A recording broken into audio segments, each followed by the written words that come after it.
exterior 6150 Gully Grove. Going to start on the interior side of the HVAC unit. It is a 1-unit home, properly sized. Everything looks good for that. This is your discharge for emergency overflow for your water heater. The water heater vent coming out of the garage is perfectly straight line in the brick here is known as an expansion joint. It should be filled with caulking, just like that. Needs to extend all the way up to the top. That is labeled there for seal the expansion joint. We do have openings in the brick just above the foundation. Those are known as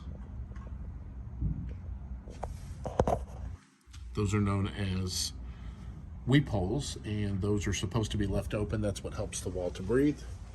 Our exterior foundation and gutters on this side of the house looks good. All of our exterior brick is in good shape. So we're going to go down this side.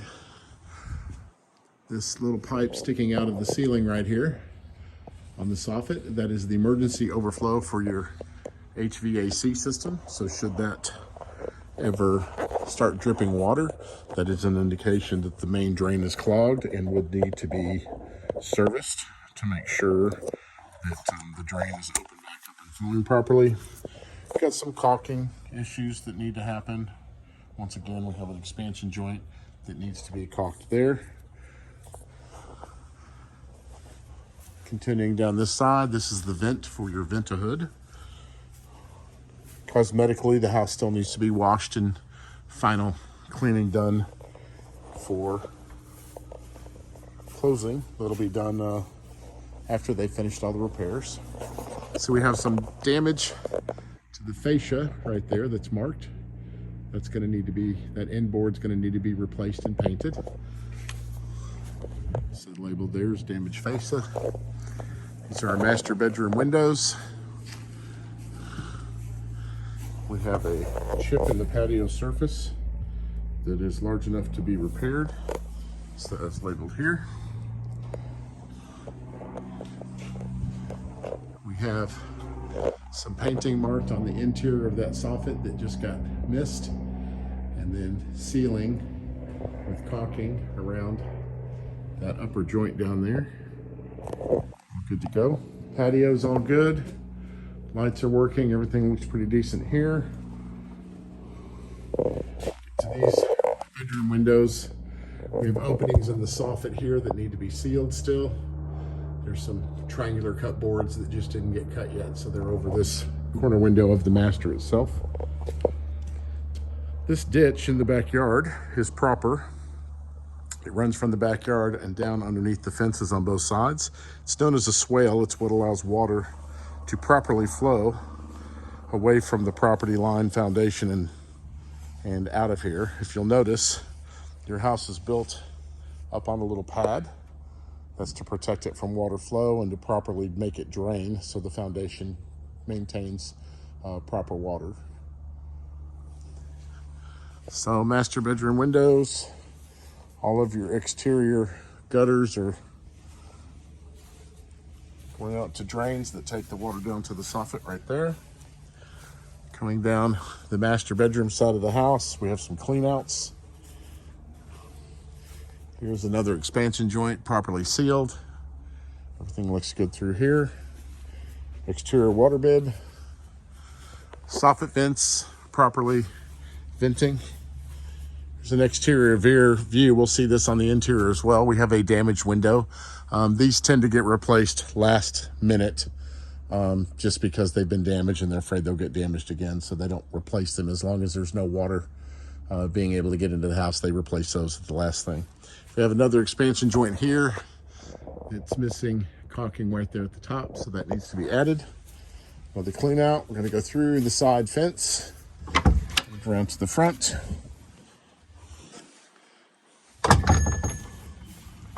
Everything's looking good here.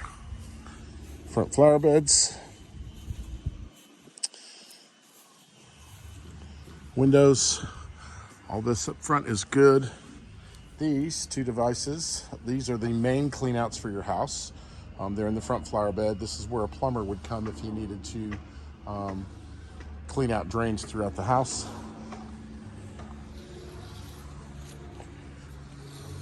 So front entryway, we're still missing a front door. Your permanent door has not been installed yet.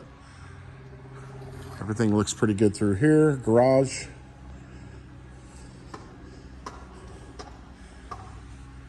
This is part of your irrigation system. Everything is functional and working there. Garage door is fully operational. All the safety features are working. Electric panel, we've got a notation on here. The panel cover was put on upside down. As you can see, the numbers are upside down and it's punched out, so you can't just flip it. It needs to be redone so that it can be properly labeled, or they can just peel these labels off and put new labels on, but it needs to be facing the right way, and everything's missing its labels there.